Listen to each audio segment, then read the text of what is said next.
Sujet du jour, Sans raison de Mehdi Brunet, sorti cette année aux éditions Tornada.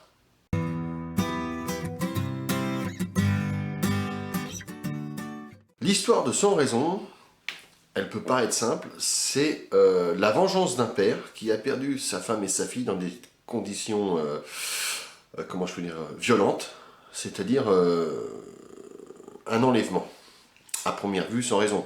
Un enlèvement sans ménagement suivi de sévices pour sa femme, de viols, de coups, comment je peux dire ça, de dégradation physique et morale, et enfin bref, de la torture quoi, pure et simple. Ce que j'en pense, eh bien c'est un très très bon thriller. Il y a du bon, il y a du mauvais, donc je vais commencer par le mauvais.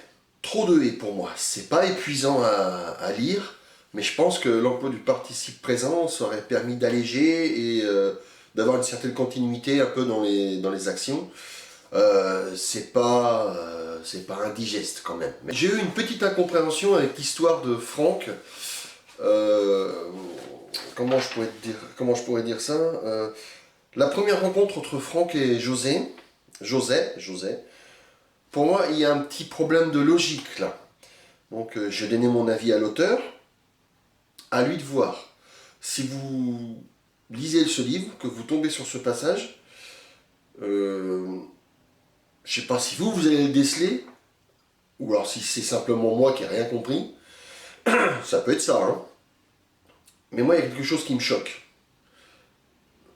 C'est pourquoi Franck ne reconnaît pas José. Un autre point, la mort de Seth. Alors, voilà.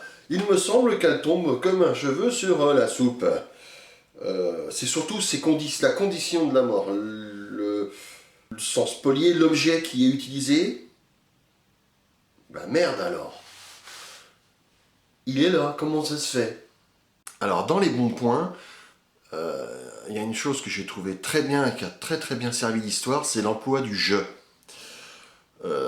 Ça nous fait vivre l'histoire en tant que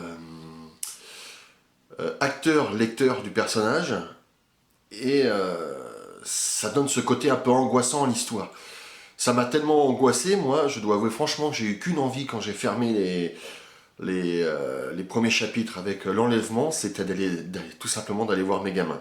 C'est fluide, c'est simple, c'est facile à lire, c'est violent. On peut sentir la rage de José monter en lui, avec tout ce suspense, toutes ces actions qui mènent pour se venger. Le titre est plutôt bien choisi, sans raison, parce qu'il n'y a pas de raison pour qu'on nous enlève les gens qu'on aime.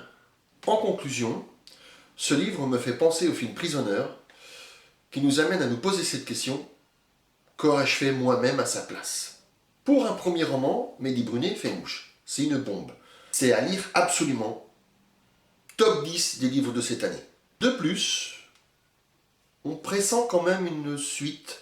Je lui prédis et je lui souhaite d'être un grand auteur. Petit mot pour l'auteur.